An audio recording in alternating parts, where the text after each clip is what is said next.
논란 속에서 이어졌던 제38대 뉴욕 한인회장 선거가 전면 무효화되면서 결국 원점으로 돌아갔습니다. 팬데믹 기간 연방정부가 푸드스탬프 수혜 대상자에게 추가로 지급해온 코로나19 긴급지원 프로그램이 1일자로 종료됐습니다. 인슐린 가격을 낮추라는 바이든 행정부의 압박에 결국 대형 제약사가 가장 흔하게 처방되는 인슐린 제품인 휴마로그와 휴물린 가격을 오는 4분기부터 70% 인하한다고 밝혔습니다.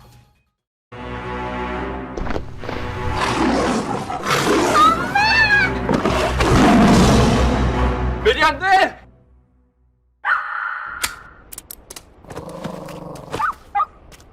패티켓 지키셔야죠.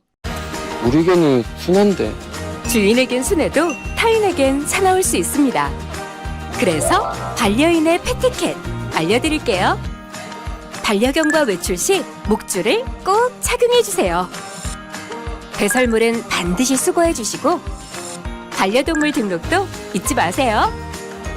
하나 더, 일반인도 패티켓 지키셔야죠. 예쁘다고 함부로 만지지 마세요. 쉿! 반려견 앞에서 큰 소리를 내거나 갑자기 달려오면 놀랄 수 있어요. 모두를 위한 패티켓, 행복한 동행을 위한 기본입니다.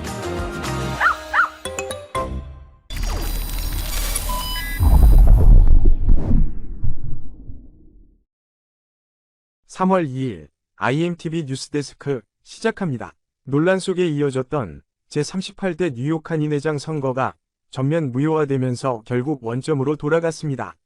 문제가 지적됐던 회칙을 개정해 선거를 다시 치르기로 결정한 것입니다. 찰스윤 뉴욕 한인회장은 이번 뉴욕 한인회장 선거로 초래된 한인사회 분열 분위기를 더 이상 방치할 수는 없었고 화합을 가져올 수 있는 방법을 고민한 결과 강진영 후보와 김광석 전 예비후보 측과 합의하에 이런 결정을 내리게 됐다고 밝혔습니다. 결국 오는 4일 강 후보의 회장 인준 신임 투표가 예정됐던 제38회 정기총회는 취소하고 한인사회 각계 대표자들이 참여하는 회칙위원회를 구성해 문제로 지적됐던 회칙 조항들을 대거 개정할 계획이라고 설명했습니다. 윤 회장은 이 같은 결정은 역대 회장단 협의회의 전적인 동의를 구해 이루어졌다고 전했습니다. 김 전 예비후보 역시 이 일로 예고했던 시민법정을 취소해야겠다고 밝혔습니다. 한편 한인회는 오는 4월 30일로 임기가 만료되는 윤 회장의 임기 관련 문제, 회칙 개정 사안 등 관련 세부 사항은 추후 이사회를 개최해 논의할 계획이라고 밝혔습니다.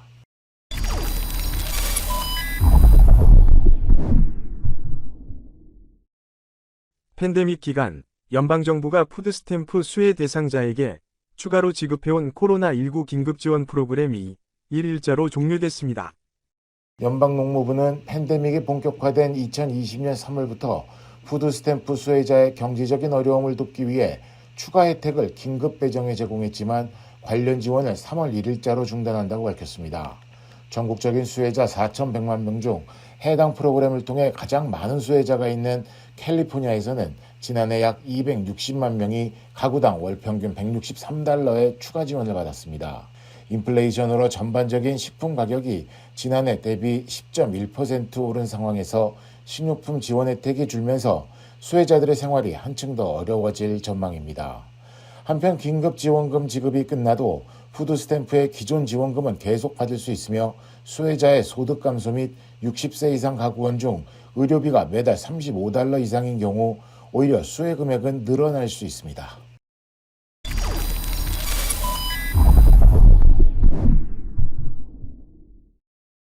팬데믹 기간 연방정부가 푸드스탬프 수혜 대상자에게 추가로 지급해온 코로나19 긴급지원 프로그램이 1일자로 종료됐습니다. 제네릭 제품인 리스프로 가격은 병당 82달러에서 5월 1일부터 25달러로 낮아집니다. 이는 시중에 나온 모든 인슐린 제품을 통틀어 최저가로 휴마로그의 1999년 가격보다도 낮은 수준입니다.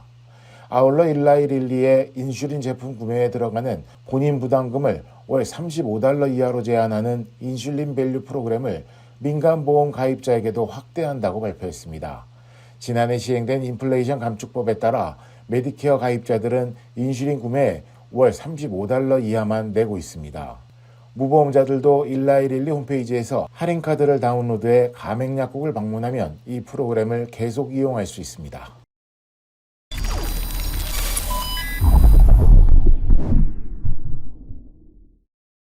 연방준비제도의 금리 인상 기조가 장기화될 거란 전망에 국채금리가 치솟고 있습니다. 올해 최종금리 예상 구간도 오르고 있는데 최대 5.75%까지 갈 거란 관측에 힘이 실리고 있습니다.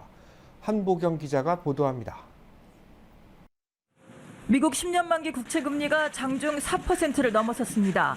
10년 만기 국채금리가 4%를 넘은 건 지난해 11월 이후 처음입니다. 이처럼 국채금리가 치솟고 있는 건 좀처럼 잡히지 않는 물가 탓에 연방준비제도가 긴축 기조를 더 오래, 더 강하게 유지할 거란 우려가 커지고 있어서입니다.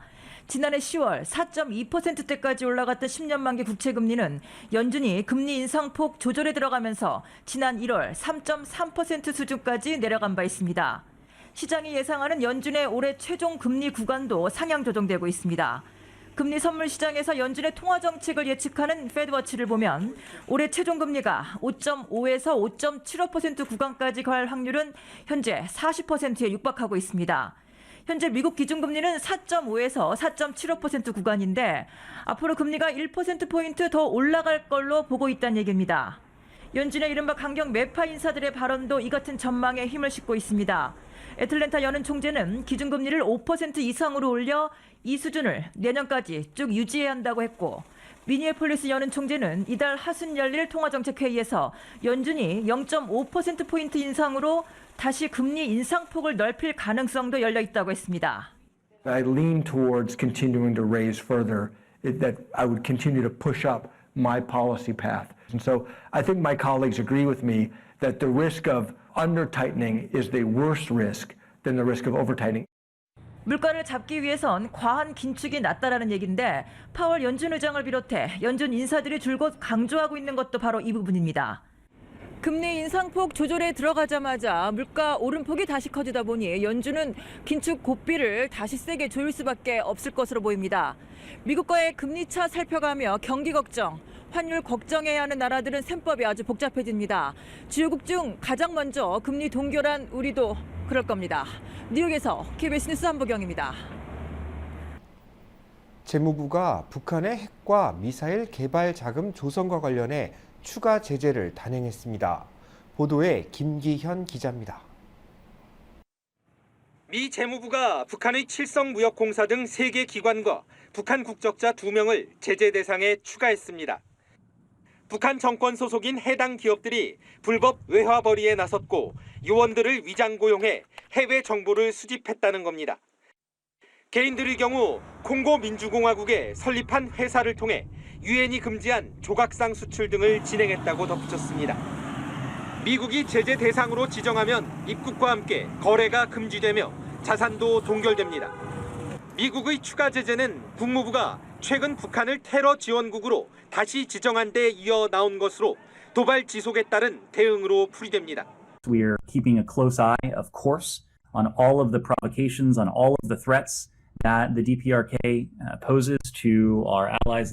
이런 가운데 미 하원에선 한국전쟁 종전 선언과 함께 북미 연락사무소 설치 등을 촉구하는 내용이 담긴 한반도 평화법안이 제발이 됐습니다. 여기엔 미 하원 외교위 소속 민주당 브래드 셔먼 의원 등 20명이 참여했습니다. You don't make peace with your friends. You're already at peace with your friends. You have peace negotiations with your enemies. 미 하원에선 2021년에도 비슷한 법안이 발의됐지만 야당인 공화당이 북한의 인권 문제 등을 제기하면서 상임위 계류 중 회기 종료로 폐기된 바 있습니다. 게다가 공화당이 다수를 차지한 상황에서 다시 발의된 이번 법안 역시 하원에서 표류할 가능성이 높다는 관측입니다. 워싱턴에서 KBS 뉴스 김기현입니다. 팬데믹을 기점으로 정착된 온라인 채용과 재택근무와 관련된 사기가 크게 늘고 있는 것으로 집계됐습니다. 연방거래위원회는 채용이나 업무를 빙자한 사기가 지난 2021년 3분기에 2만 1,000여 건 발생해 1년 전보다 3배 가까이 늘었다고 밝혔습니다. 사기범들은 재택근무로 많은 돈을 벌 수 있다고 구직자들을 유인한 뒤 채용을 빌미로 개인정보는 물론 교육비 명목으로 일정 금액을 청구한 것으로 나타났습니다. 일부는 재택근무를 빌미로 홈오피스 장비를 구매하는 비용을 청구한 것으로 확인됐습니다. 재택근무라는 직장인들을 노린 사기도 있었습니다. 서로 대면한 적이 없는 직원들이 많은 것을 악용해 상사를 사칭해 개인정보를 빼돌리고 기프트카드 구매 등 부당한 일을 지시하는 방식입니다. 대표적인 구직 사이트인 링크드인은 지난해 상반기에만 8,710만 건의 사기성 컨텐츠를 삭제했다고 밝혔습니다. 전문가들은 경제적 불확실성이 큰 올해 사기 범죄가 더욱 급증할 수 있다고 우려했습니다.